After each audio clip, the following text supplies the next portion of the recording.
पिछले सत्र में हमने अलग अलग कानूनी अनुपालनों के बारे में जाना।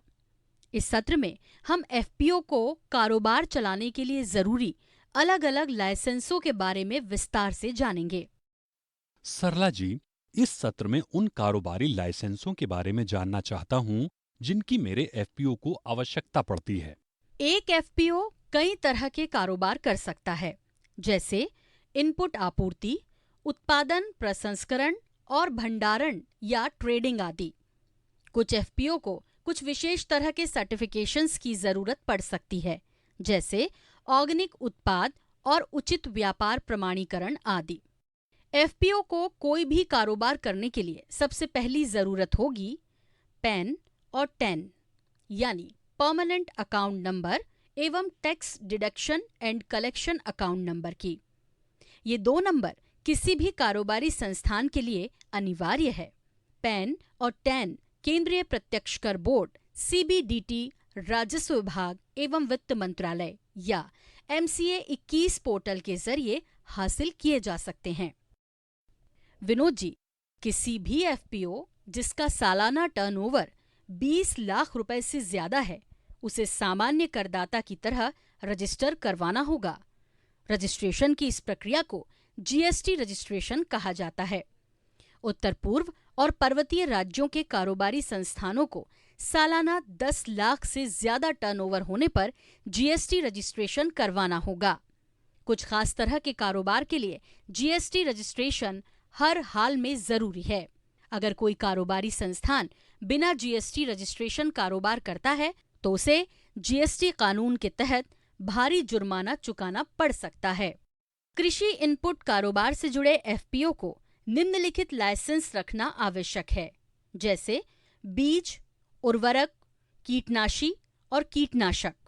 कीटनाशी और कीटनाशकों के लिए एफपीओ को directorate of plant protection, quarantine and storage से लाइसेंस लेना होगा। ये लाइसेंस कीटनाशी अधिनियम 1968 और कीटनाशक प्रबंधन अधिनियम 2020 के तहत दिया जाता है। कुछ राज्य सरकारों ने कीटनाशक या उर्वरक का कारोबार करने के लिए कृषि, जैव रसायन, जैव प्रौद्योगिकी, रसायन विज्ञान, वनस्पति विज्ञान या जीव विज्ञान में डिग्री होना अनिवार्य कर दिया है।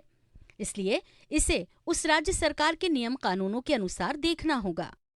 जो एफपीओ कृषि वस्तुओं के व्यापार में शामिल हैं, उन्हें ट्रेडिंग लाइसेंस के लिए आवेदन करना होगा। ट्रेडिंग लाइसेंस के लिए एफपीओ को एपीएमसी कानून के तहत क्षेत्र की कृषि उपज विपणन समिति एपीएमसी में आवेदन करना होगा। एपीएमसी को कृषि उत्पादन विपणन समिति अधिनियम के तहत ये अधिकार मिले हुए हैं। ट्रेडिंग लाइसेंस हासिल करने के बाद एफपीओ एपीएमसी मंडी लाइसेंस के जरिए से कृषि उपज की खरीद फरोख्त कर सकते हैं।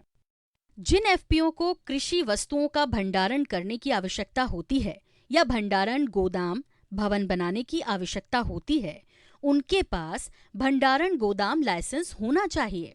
ये लाइसेंस राज्य भंडारण विभाग से लिया जा सकता है। इसके नियम हर राज्य में अलग अलग हो सकते हैं। हर एफपीओ को अपने कारोबार में नाप तौल की जरूरत पड़ती है। ऐसे में उन्हें standard weight and measures license की जरूरत होती है।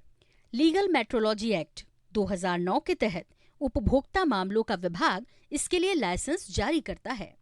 कृषि उत्पादों के प्रसंस्करण या खाद्य पदार्थों के प्रसंस्करण में शामिल एफपीओ के पास खाद्य प्रसंस्करण लाइसेंस होना आवश्यक है। ये license food safety and standard authority of India FSSAI प्रदान करती है। एफपीओ जो ऑर्गेनिक उत्पाद से जुड़ा कारोबार करना चाहते हैं, उन्हें अपने उत्पाद को सर्टिफाइड या प्रमाणीकरण करवाना अनिवार्य है। ऑर्गेनिक प्रमाणन ये साबित करने के लिए आवश्यक है कि आपकी उपज पूरी जैविक है। एफपीओ को इसके लिए प्राधिकृत एजेंसी से प्रमाणीकरण हासिल करना होगा। एफपीओ को इसके लिए रजिस्टर्ड करवाना होगा और प्रमाणीकरण हासिल करने के लिए सभी नियमों का पालन करना होगा। मान्यता प्राप्त प्रमाणन निकायों, एजेंसियों की सूची APEDA साइट पर उपलब्ध है। APEDA यानी agriculture and processed food export development authority, ये कृषि उत्पादों के निर्यात संवर्धन के लिए जिम्मेदार भारत सरकार के वाणिज्य एवं उद्योग मंत्रालय के तहत एक सर्वोच्च निकाय है। अब बात शॉप लाइसेंस की। अगर कोई एफपीओ अपने रजिस्टर्ड पते से कारोबार करता है तो किसी लाइसेंस की जरूरत नहीं पड़ती।